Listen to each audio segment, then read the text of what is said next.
Hello, good evening, and welcome to the TNT Show. I'm John Drummond, and I'm your host for the next 60 minutes. As you know, the TNT Show and Indie Live are growing, and we're delivering more exciting shows. By the way, you can watch the TNT Show on indielive.net. It's also streamed out to YouTube, Facebook, TikTok, and Twitter. Plus, on YouTube, you can look at all the previous 150 odd shows. If you're upset by media coverage of political events, where journalism is often junked in favour of stenography or rehashed news releases, if you're looking for an alternative voice, well, you found it. We're here for you. Please be here for us and support the crowdfunder. You'll see the details on the screen, or you can find them at Indie Live. You know, it's been another great day for British democracy.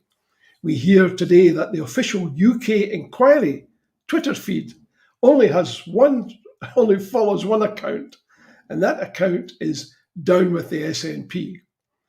So I hope no one's suggesting that the inquiry is in any way loaded, because that would be outrageous. It's obviously very fair and equitable. Tonight, we're talking to another excellent guest. You may recall last week, Jamie Hepburn, the Minister for Independence, was on the show. Well, tonight we have a world expert on constitutions, Dr. Elliot Bulmer. Now, amongst the subjects we'll be covering tonight are the Constitution and the English question.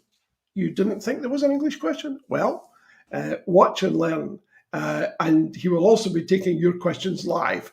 So there's still time to get your question considered. You'll find the details on the screen. As you know, TNT stands for The Nation Talks. So in many respects, this is your show. We're live and we're free. So no license, no problem. Now, to our guest tonight. Elliot, how are you? Thanks for joining us. I'm glad to be here, John. I'm very well. Thank you very much for having me. It's a great pleasure. I mentioned we will be talking about constitutions and the English question. That conveniently happens to be the title of your next book, perhaps. Tell us a little bit about it. What's the English question? Thank you. So, my previous book, Westminster and the World, which was published by Bristol University Press in 2020, looked at how constitutionalism had developed through the end of the British Empire and into the British Commonwealth, and how the British system of government had sort of transmuted itself as it took root in different parts of the world. And this book, The Constitution and the English Question, tries to look at the other side of that, which is, well, what's left of that old imperial core, and how would you go about really adopting a Westminster model constitution for England? Like, imagine, for example, that England were to break out of that sort of husk of the old British imperial state.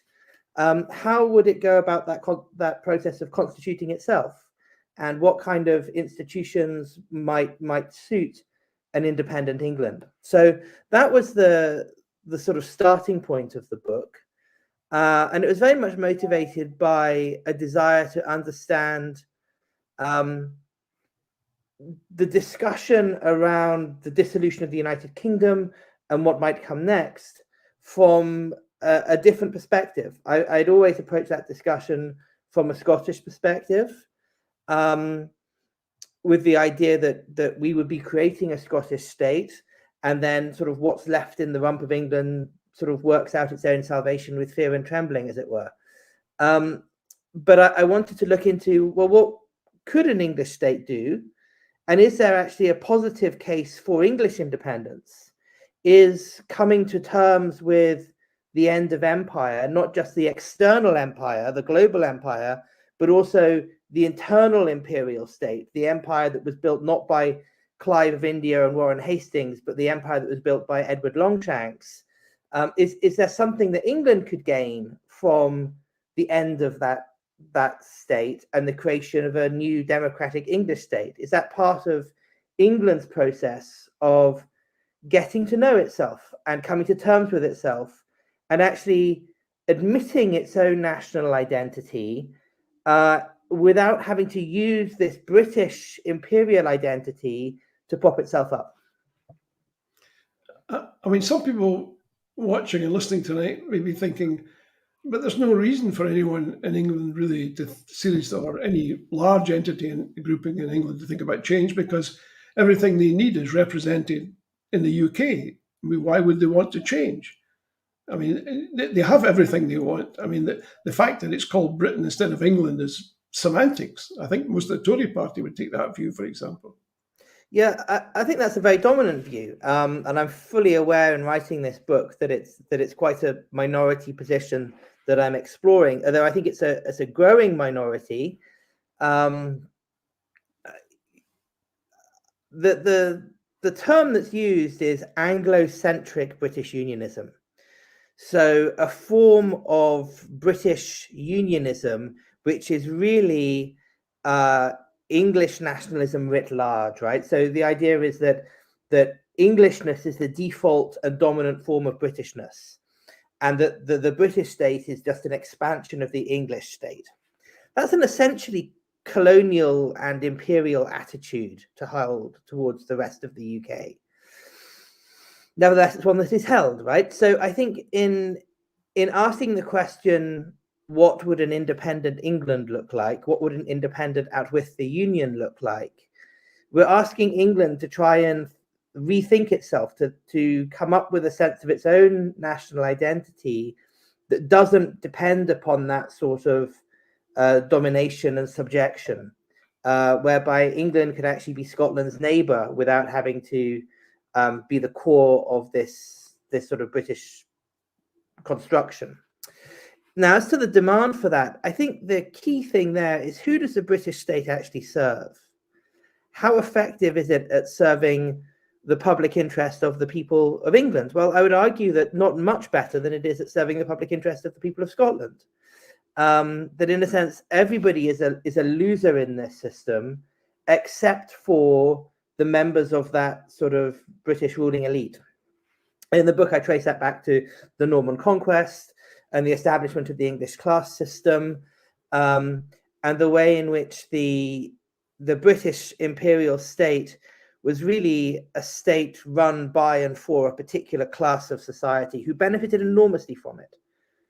Whether they were English or Scottish, they benefited from being part of that sort of imperial ruling class, in terms of themselves and their families, etc. But the people of the places that were left behind, the people, ordinary Scottish people, ordinary English people, ordinary Welsh people, didn't necessarily benefit that much from the whole enterprise, right? They were also exploited by this system. And I think that that's a key part of the conversation, which has happened in Scotland for a while, right? In Scotland, we've been talking about these things for, well, at least 50 years, if not much longer, this idea of how well does the British state serve the interest of, your average Scottish citizen? Well, all I'm doing is taking that same question and transplanting it south of the border and saying, how well does the British state serve the interest of the average English person? And I would argue not much better, particularly peripheral England, right? So I think the north of England, parts of the West Country, basically wherever you go beyond 100 miles of London, you see a same kind of neglect and abandonment, and the sort of regional disparities as well as the class disparities of power. And the sort of Labour unionist response to that is to say, well, that shows that we should all be in this union together and we've all got more in common with each other, and a ship worker in the Clyde's the same as in Newcastle or whatever. And I sort of reject that argument. I turn it on its head and I say, no, what we have here is a system that's actually not working for anybody. And it's a system that used to work for this imperial ruling class. It still does work for a rich few, but for most people it's not working. And the opportunity through the peaceful and democratic dissolution of the union is to hold the constitutional conversation on both sides of the Tweed and both sides of the Severn around how do we create states that actually serve the public interest? How do we create inclusive, democratic, stable, responsive states that are able to deliver development and good governance and the kind of public services that we would expect in a first world country? Because what we're seeing is that the British state can't do that. But I think a Scottish state could, a Welsh state could, And I see no reason in principle why an English state couldn't do the same. Well, we'll look forward to your book. It sounds hugely interesting. When is it being published? I don't have a date yet. It's still all a little bit up in the air in that regard. But watch this space, and I'll let you know. Maybe you can update your viewers on a future program. Okay, super. You talked about the value of constituting these three states, as it were. Mind you, I'm beginning to wonder about Northern Ireland now, but perhaps we can come back to that in the light of most recent events. I'd like to take a question from Charles Smith. Charles is asking, in your expert opinion, what is the most common error that countries make when adopting a constitution? That's a fascinating question. And in I guess more than 15 years of doing this kind of stuff now, I don't think I've ever been asked a question in quite that way before. What is the most common error? One thing I think that you often encounter and it has to be aware of is the error of overcorrection. So you have a system, for example, which hyper concentrates power with very few checks and balances. And then in response to that, you come up with a system with so many checks and balances that it becomes unworkable and difficult to get things done. Or conversely, you have a system where power is very dispersed, which creates certain problems with sort of governance and efficiency, etc. And people hypercorrect and go to the other extreme.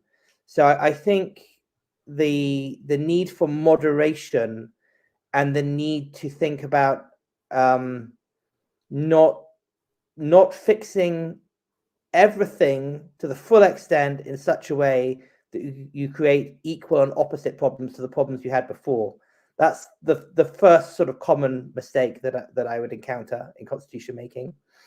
And there's several examples of that. I mean, France is the obvious example, where the Fourth Republic was this very parliamentary system, very weak executive, and they sort of swung the other way with the Fifth Republic and created this hyper-presidential system.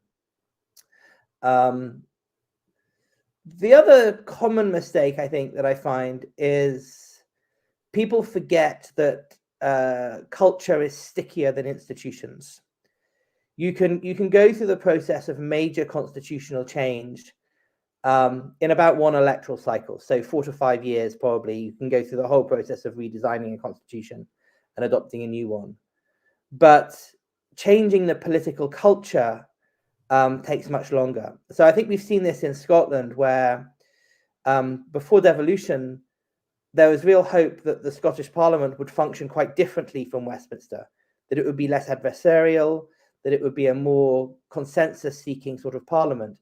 And yet the political culture of winner takes all, kind of us and them politics continued. And that sort of blunts attempts at institutional change. So I think those two things together, underestimating the legacy of culture and being sort of going too far in one direction when you're making changes.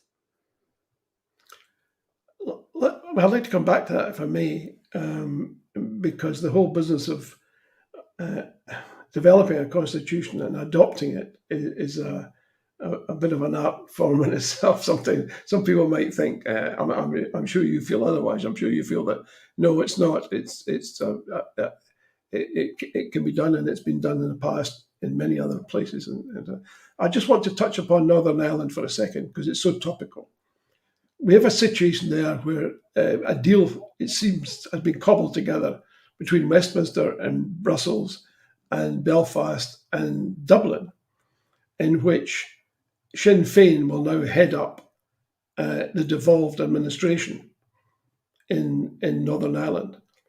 So essentially, two parts of the UK would then be headed up by nationalist groups. I'm not sure quite how things are going to work out in Wales, but their version of Labour is very different to the version that persists in Scotland. It's more open to change. I base that primarily upon the report they issued recently, which was funded by the by the government there, and it included consideration of independence, which I couldn't imagine any Labour administration in Scotland getting round to. But so it does seem to be a different creature. What difference do you think it's going to make to the way Westminster operates, that when there are two nationalist majorities in two parts of the UK? Well, I mean, Westminster has operated with a nationalist majority, I prefer to say a pro-independence majority, in Scotland for a long time, and hasn't taken very much notice of that fact, right? I think what the DUP have shown is that it pays to negotiate, and they're able to sort of, for all sorts of reasons, which I'm quite frankly glad don't exist in Scotland, but they've been able to play hardball to a much greater extent, and I think have at least been able to secure funding and other sorts of benefits for the province that they represent. I think the bigger question is what we're seeing is the scattering of British politics into distinct country-based political systems. I think it was George Kellis in the 1970s who first wrote about the Scottish political system. No one would deny today that we have a Scottish political system, a Northern Irish political system, and a Welsh political system. The bit that's missing is the English political system. England is the only part of the Union that doesn't have its own parliament, its own government, and where, if you like, the imperial and the national are still combined. And so I just see it really as just further evidence of the long, slow, and inexorable disintegration of a state which is, after all, just the product of dynastic history, war, empire, etc. You know, the historical formation of the British state was not a pretty business, like most states in history. But there was a logic to it. There was a logic to the British Union in the 18th century and in the 19th century and into the 20th century. And I'm just not sure that logic still applies, right? I mean, if you're looking at it from the point of view of the Scottish national interest in the early 18th century, you could make an argument to say, well, this is the rising power, this is the rising star, this is the one that's going to bring our trade, this is the one that's going to bring our prosperity. We're too small to survive on our own. We're going to hook ourselves to this wagon. If you had to make a bet today between the United Kingdom and the European Union, I'm not sure you'd come to the same conclusion. So I think the underlying logic that held the Union together has ultimately disintegrated. It's held together by habit and held together by the costs and uncertainties of unpicking it. But the fundamental logic that once held it together has gone, which was to be a Protestant state that would provide a interior defensive foundation on which to then build a seaborne empire, right, and keep the French out. That's all gone. So I think what we're just seeing is the long-term historical consequences of that, which incidentally will have their ups and downs, right? I mean, we don't know what the next general election is going to do. We may see the Labour Party doing well in all parts of, or at least in England, Scotland, and Wales, which isn't surprising because in a way the Labour Party is the most British Unionist party. The Unionism is in the DNA of Labour in a way that it's not really in England for the Conservative Party. I think over half of Conservative voters I saw in a recent poll would quite happily end the Union. So we may see Labour do well. They'll do well for other reasons, but the underlying deep causes of the sort of unraveling of the British state will continue. Now, whether that will actually end up in full independence or whether some other arrangement will be reached, I don't know. I mean, I don't have a crystal ball, but I think the it's clear to me, at least, that the current situation is unsustainable. I wonder if we can look at the question of sovereignty for a second. It cropped up last week when I was talking with Jamie Hepburn, the Minister for Independence, and I posited the notion that there's two sovereignties in Scotland. There's the sovereignty of the people, which a lot of people, certainly in the audience tonight, would adhere to. And there's also the sovereignty vested in Westminster. And I asked him, so which of these two sovereignties ought to prevail? And he said, well, obviously the sovereignty of the people, but we have to still contend with the present arrangements. What's your take on that? Where does sovereignty lie? Okay. I mean, so again, this is one of the problems of not having a well-constituted state, right? Because if you have a clear, well-written constitution, then you can probably have a good answer to this question that doesn't leave it open to debate. The fact that it is open to debate shows the extent to which the constitutional foundations, such as they were, have shifted. So I think there's two distinct types of sovereignty. There's a political sovereignty and there's a legal sovereignty, and this goes back to A.V. Dicey, who is, one of the most canonical orthodox theorists of parliamentary sovereignty within the dominant English constitutional tradition of thought. But even though he has such a strong concept of the legal sovereignty of Parliament, even he recognized that ultimately, politically, the people are sovereign. So the legal sovereignty of Parliament was just a proxy for the legal sovereignty of Parliament is just a proxy for the political sovereignty of the people. In Scotland, there is a moral and a political claim to sovereignty being vested in the people.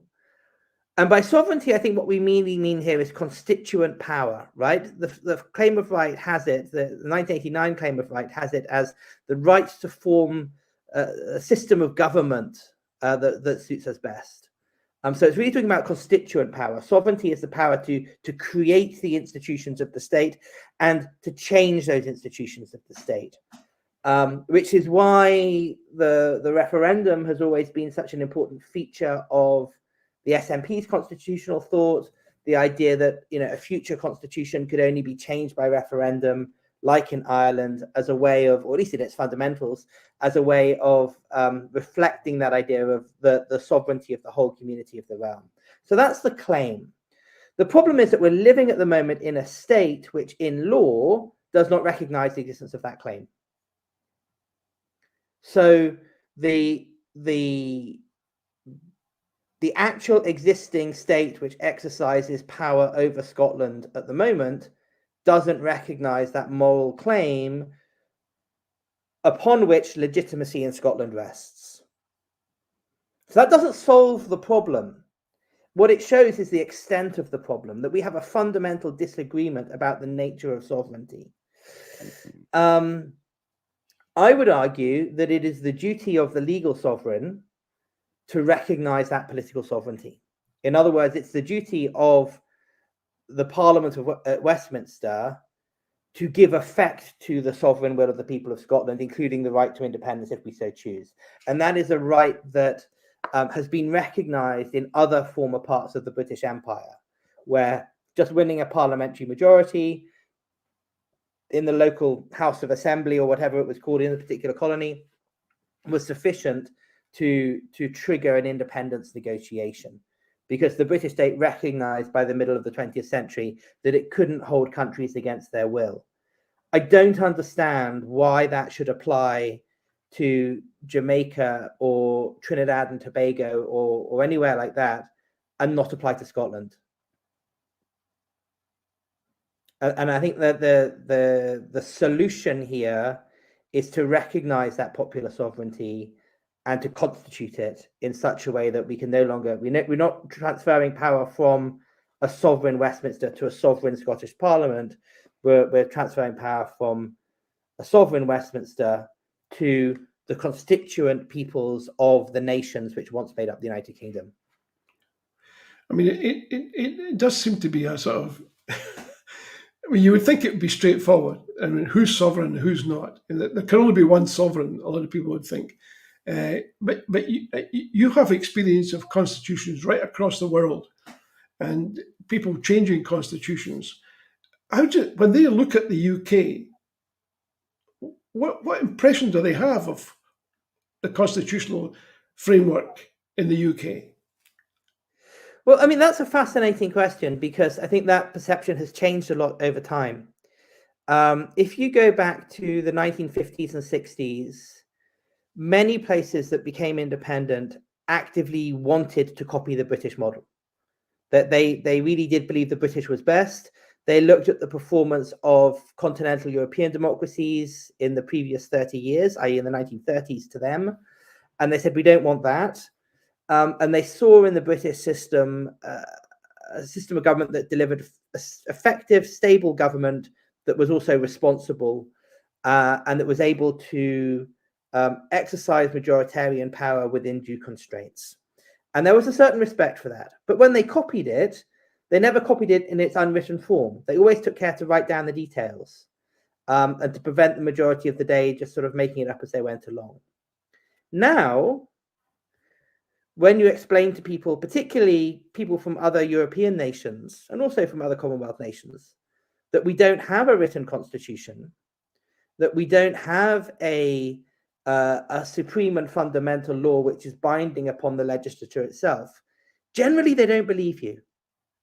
Like, I've encountered that many times. They're like, what? Really? How? How could you possibly operate under such a system? I mean, you wouldn't run a tennis club under such rules. Could you imagine a system whereby you join a tennis club and they say, oh, that's the committee. Yeah, we have an AGM. But once the committee are there, they can change all the rules they like as they go along. Including scrubbing the AGM. Including scrubbing the AGM, including setting your fees at whatever they might want to be, right? I mean,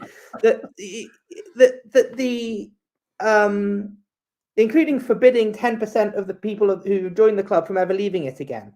You wouldn't convey that sort of power in any other context. So generally, you're met with disbelief. You're also met with an understanding that, well, from the outside, this is a country which is unraveling, not just unraveling in terms of the union, but unraveling as in its unwritten ways of working, which are all based on the sort of shared understandings of a small ruling elite, have been unpicked. And that elite is still in power, and I'm using the elite here and not in the way in which some commentators on the right use it for anybody with a degree, but really, let's say the top 1% in terms of wealth or something like that. The Eton and Oxbridge sort of lot. It was all based on little understandings that they shared amongst themselves, and it was enforced by the kind of good chaps rule and peer pressure. That's all gone. And so you see this state that doesn't have any formal constraints, but also doesn't have any informal constraints anymore. And you'd think that that produces like strong, effective government. But there's a paradox here, because when you remove those constraints, it doesn't strengthen the state, it weakens it. Because it no longer has those sort of supports to guide it. It no longer knows whether it's doing too much or too little.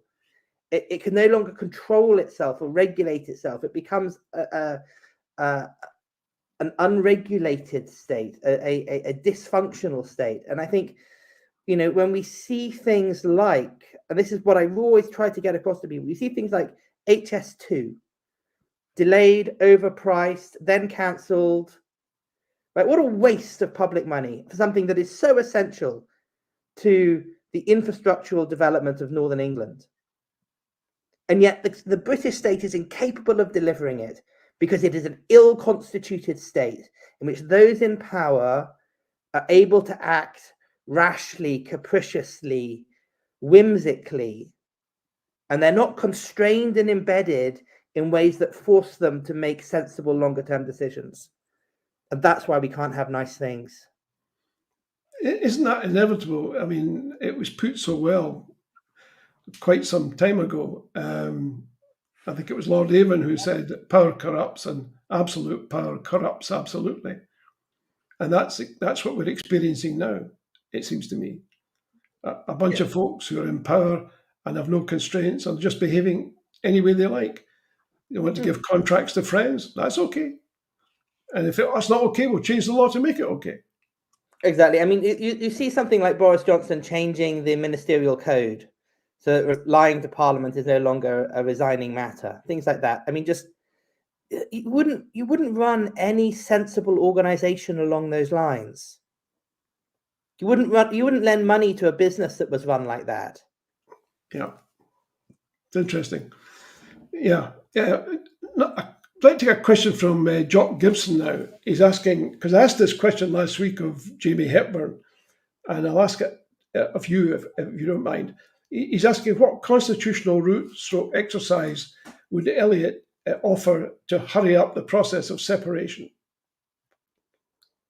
I'm not sure I understand the question. What constitutional route stroke exercise would Elliot offer to hurry up the process of separation? Okay. So I think one thing that would be very helpful would be to have a clear constitutional vision around which the pro-independent side is united. And I think that could be an important catalyst for showing the prospectus of a Scottish state and for showing a certain seriousness of purpose about what that might look like.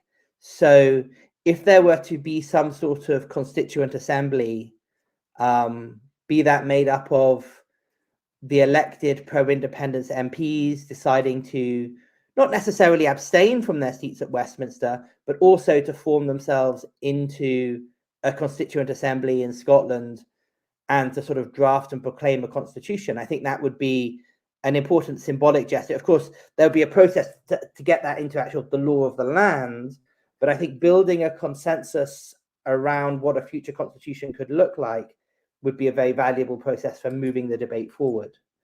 And the Scottish government has already done some work on that in terms of its draft for an interim constitution. And I've been very open about the fact that I had spoken to them about that. And the paper on the constitution in the Building a New Scotland series is quite good.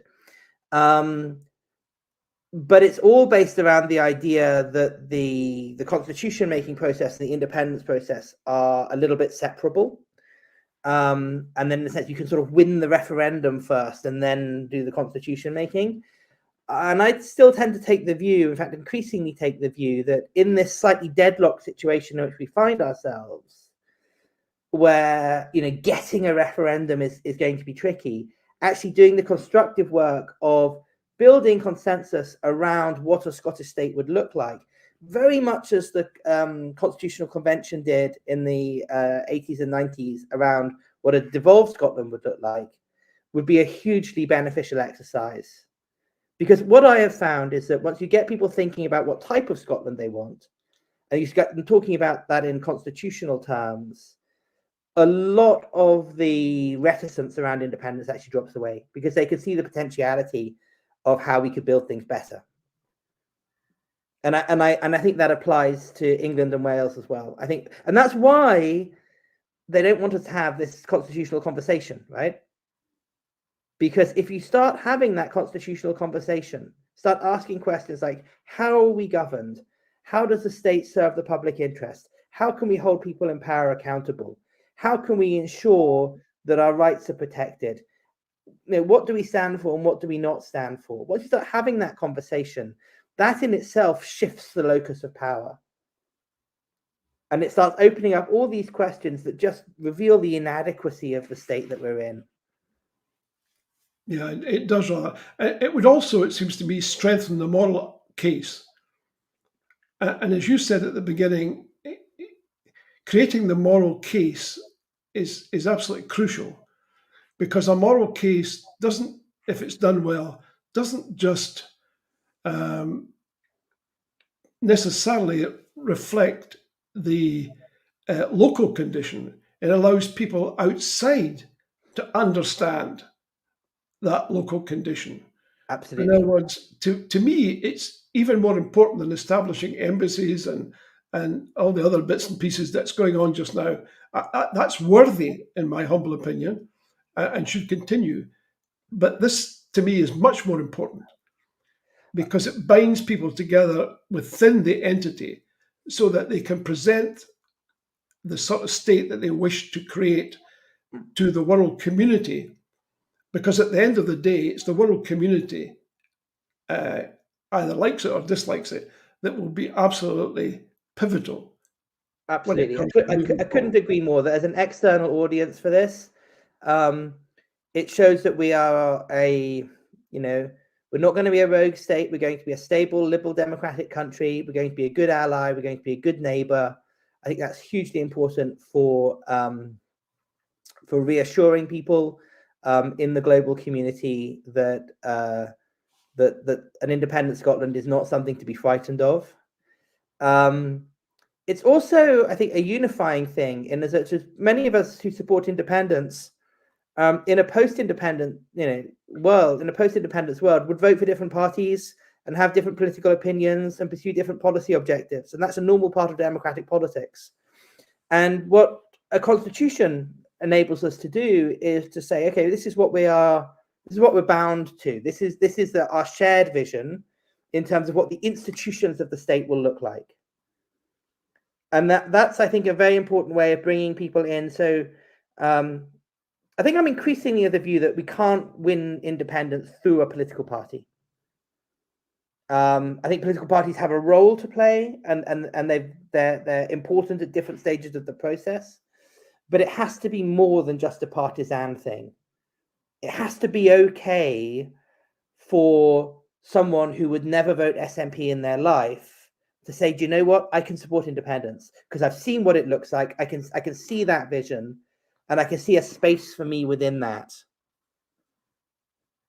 So for both those external and the internal audiences, the Constitution is hugely important. And I think that if you want to force open the slightly sort of jammed door at the moment, let's have that constitutional conversation, and then build that unity, build that sort of center of gravity around a common purpose that we can unite people around.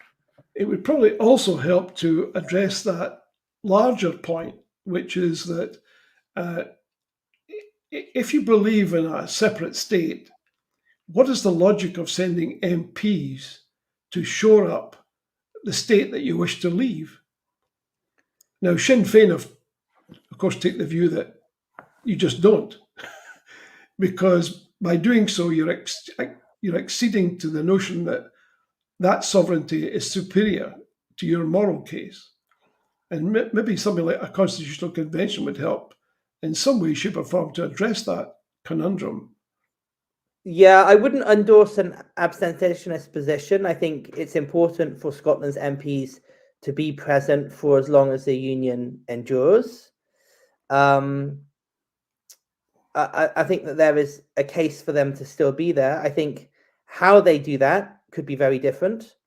They've been really quite desperate, I think, to show that they are that they're working within the system, and there's a danger that is not effective. I mean, we've seen how the DUP have been able to play the game rather differently. Again, it's difficult because of the party politics of this. When Theresa May held the 2017 election and she lost her majority, she immediately did a deal with the DUP. The SNP would not have touched a deal with Theresa May. And yet, who knows what the consequences of that could have been. And I think there's a need for a real sort of strategic canniness here around how you go about creating an independent state. It's not easy. I think that's one of the first things to recognize, is it's not easy. The United Nations is not going to help us. International law is not going to help us. I mean, this is an internal UK issue. What'll help us is when a British government decides, do you know what? Fair enough. Off you go. And I think part of that is when a British government recognizes that people in England don't want the union either. Mm. I think that's, if Scottish nationalism won't break the union, English nationalism might. Let me tell you a concern I have about English nationalism.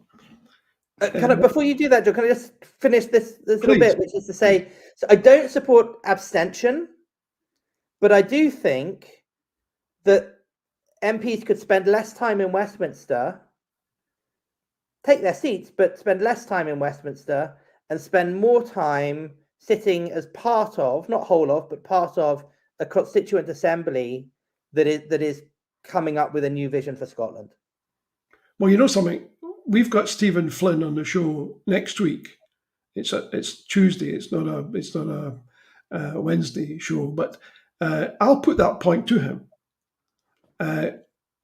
because it seems to me that he has carved a niche for himself in terms of standing on the floor of the House and being hugely impressive and impactful. But I wonder how far that takes you. It does stuff seem a bit like playing somebody else's game and being very good at it. Whereas maybe one ought to be playing a very different game. You've got to play both games. It all ends into the middle. Okay. And you're about to say about your problem with English nationalism. Yeah. And it's this. I watched the leader of the English Democrats being interviewed on some minor channel or other, or at least I saw a clip. And he was asked, what is the future for an English parliament? And he said, well, the first big advantage is we'll get rid of all these jocks who are costing us a fortune. I think he said 16 billion pounds a year we have to give them. And we get rid of all of that. And I thought, this is not the sort of nationalism I was hoping to hear. This sounds like a right-wing outfit. What's your experience been in that regard? So I haven't had any personal dealings with the English Democrats. They're not a group that I am attached to in any way. I saw the same clip. I believe it's the same clip. I mean, what was interesting to me there was the way in which the interviewer really had no real arguments to defend the union, right? I mean, it was just that you could see that he was really floundering into grounds of, well, wouldn't it be a bit sad?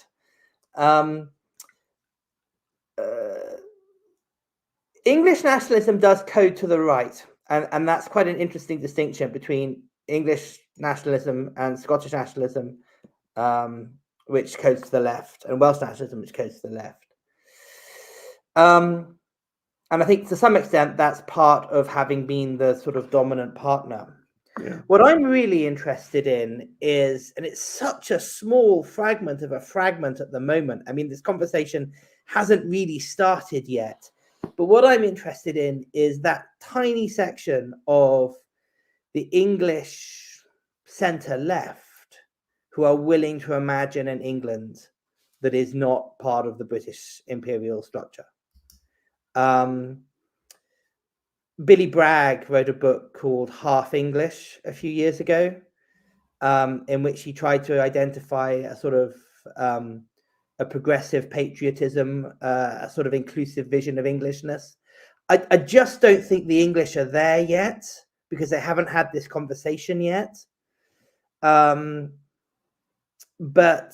that's where the conversation, I think, has to go, is towards, well, what would the New Jerusalem look like? What would a socially just, inclusive, democratic, modern England look like? What would an England look like if it were, the English Republic? What would an England look like without a House of Lords?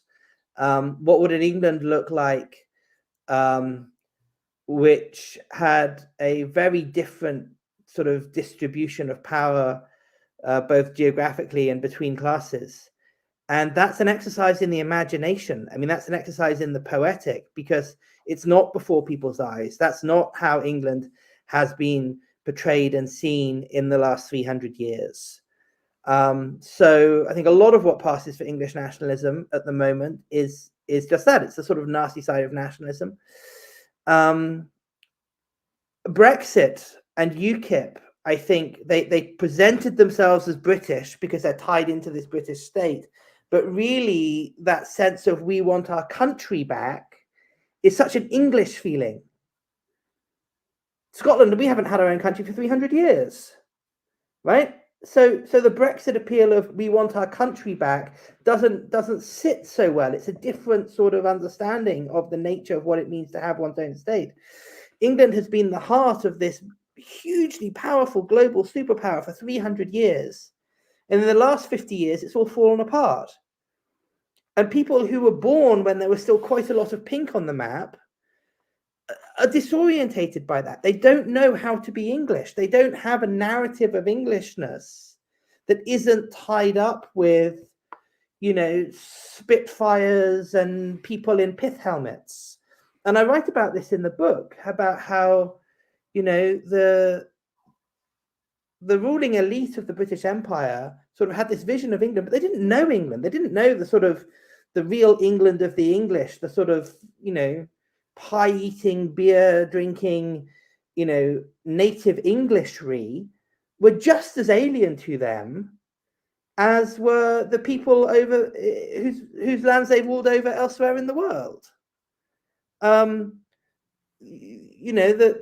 There's I quote Roger Scruton, where he talks about his first encounter with Englishness being one of the masters at his public school, who had been a colonial administrator in Nigeria and had Nigerian masks on the walls, and that was his England. His England was more comfortable ruling Nigeria than it was with dealing with the slums on the other side of town 5 miles away. And so that side of the English national conversation has yet to be heard. And I don't want to do this thing of saying the English are all bad, because that's a very easy stereotype to fall into. I think most of your listeners are more sophisticated than that and wouldn't fall into that trap. But it's about recognizing that England is they've got a long way to come. They're still at the sort of Cale Yard literature stage of rediscovering a national identity that has really been obliterated by the merger of Englishness with Britishness. So peeling off that sort of that British layer and then finding out what Englishness is may yield very different results. I mean, different strands of English culture which have been suppressed for a long time, the Tolpuddle martyrs, the Putney debates, the John Ball and Wat Tyler, and all those features of English radicalism, which were completely suppressed out of the sort of official narrative by the British imperial state, may well come to the fore. On the point about money, well, you can put anything on the side of a bus, can't you? And people will vote for it. And if that plays to our advantage, then crack on. Okay, a couple of quick points from our audience before we close. Jock Gibson is asking, isn't sovereignty a legal benefit for those who are born in Scotland?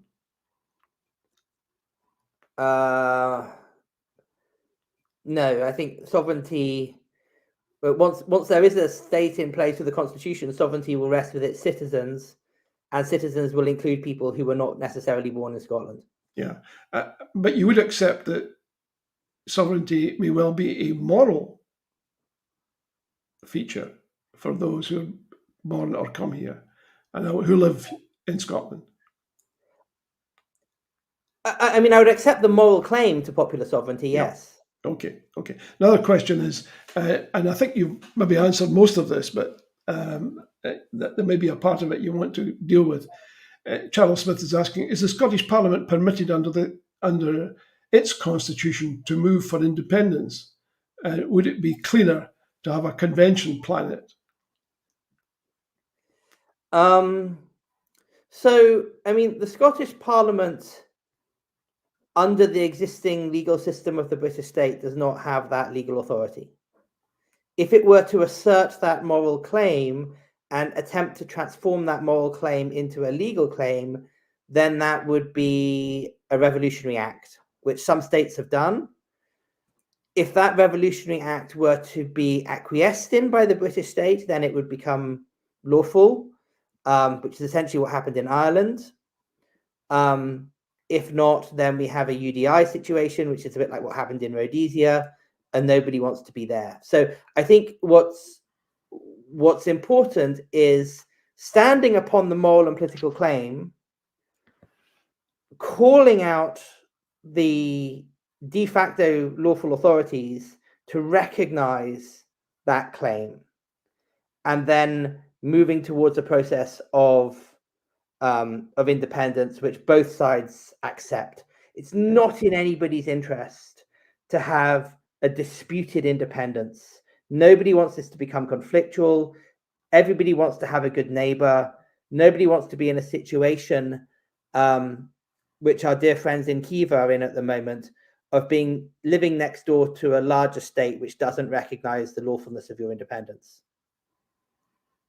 Yeah, that doesn't seem to be a formula for any. Not if we have to live together and work together. Precisely. I mean, I'm hoping that post-independence, we can still be good friends, we can still be good neighbors, we can still be allies. And that's why I want to hold this conversation on both sides of the Tweed and both sides of the Severn, because I think the grown-up, responsible, mature way of doing this is, to recognize that there was an imperial state, a bit like the old Austro-Hungarian Empire. Its time has gone.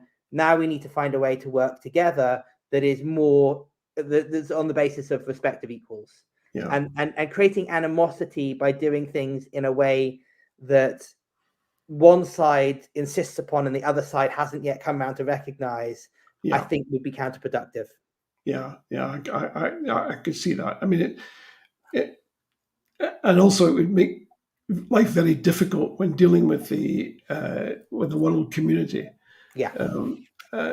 Upon which so much of this really depends. Any plan that does not at some point involve the British government saying, okay, fair enough, is not a good plan. Having said that, we have a situation where the Tories appear to be utterly opposed to the whole idea, and so does the Labour Party, which, even though it claims to be democratic, is insisting that democracy stops at the Tweed. Well, lots of people opposed repeal of the Corn Laws until it happened. And lots of people opposed women's suffrage until it happened. And lots of things seemed impossible until they happened. I mean, I'm just about old enough to remember the world before the fall of the Berlin Wall. And nobody saw that coming. Yeah, that's true. There comes a tipping point. There comes a tipping point where the game just isn't worth a candle anymore. And I think what we're seeing, and this is why the discussion will take place in England. And England is a very conservative country in part, but it's also a very politically immature country because it's never had to go through that process of modern state formation. But when that comes, and I think we're seeing the unraveling. We're not at the building stage yet, John. We're at the unraveling stage. It's going to get worse before it gets better. But there's a shaking going on, and it's all falling, and the old house is crumbling, and we're not ready to start rebuilding yet. But when it comes, I think that's when England will recognize that actually the union is a thing of the past. Now, there'll be some people who don't like that, but I think that's where the center of gravity will shift, and insisting upon the union and British rule over Scotland, I just don't think will be a vote winner in England. I might be wrong. I mean, we live in hope, but I think that's going to be the outcome. Yeah, I imagine that's probably the case. I mean, it's hard for people to imagine that things can change overnight, but it seems to me it strengthens the whole notion of having a constitutional convention. Yeah. Because you would want to be ready Be The ready. last thing you would want is if the UK started to fall apart and you had nothing in place. Don't be caught with your trousers down. Plan ahead. Contingency plan. I mean, if I were in charge of the Scottish Conservative Party now, I'd want there to be a constitutional convention, and I'd want to be in it because I'd want to make sure that certain things that are important to me if I were in that situation would be included. Yeah. And they can't do that because they can't do that openly. It's seen as too much of a concession. But that would be grown-up politics. And this is a problem. It's the same as civil servants before the Brexit referendum were not allowed to do any contingency planning because Cameron thought he would win. And then when the Brexit referendum went the way it did, they were all caught with their trousers down and no one had a plan. And we floundered around. And what could have been a moderately painful experience became an incredibly painful experience. So moderation, mitigation, responsible planning around, okay, let's work on the assumption that Scotland is going to be independent in 10 years' time. What would we want to see in that? What are our fears? And I would be doing that kind of planning, which is exactly what the British government did when everybody else became independent. Very often independence was accompanied by a defense agreement and a mutual aid agreement and, arrangements for, the retention of certain public officials and all the rest of it.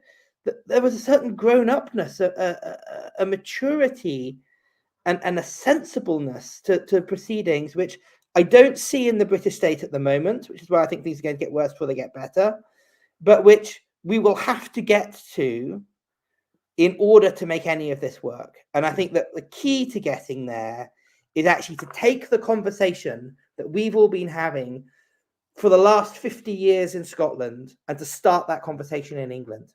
And that's where my book is going. And to say to the English, and I think I can do this. I mean, I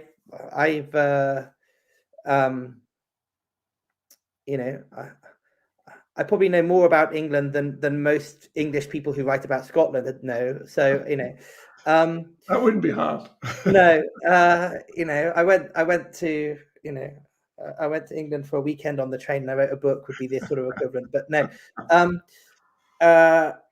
I think to take that conversation into England and to say, ask those constitutional questions that have not been asked for 300 years. And I think out of that could come a different place to where we are now. Very last question of all, and it's from Ricky, and I want to put this question to you because it comes up all the time when I talk about constitutions, and it's this. Correct me if I'm wrong, but Scotland and England are independent nation states in a treaty with each other, and that treaty has been breached by England more than once. Is Scotland free to exit?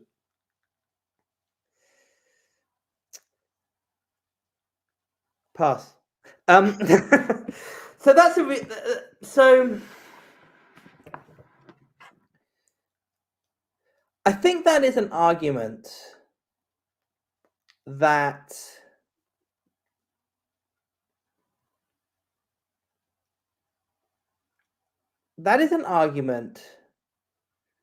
is not nonsense, but that would be regarded as nonsense by the existing legal system. Yeah. So I think it is an argument that makes great sense politically, but not legally, because the understanding of that union is that it created the dominant prevailing unionist understanding of that union is that it created one independent. I need to stop you there, Elliot. We need. Sorry, we've run out of time. Okay. I'll just say a few words. If you could stick around for a wee bit, I just want to say good night to everybody and best wishes. Again, thank you to Elliot. Big thanks, and a big thanks to all of you for joining us tonight. We've got some formidable guests lined up. You've probably seen on screen that Stephen Flynn is up next. And to all of you, thanks for joining us. Stay safe and take care. And remember the crowdfunder. Good night, all.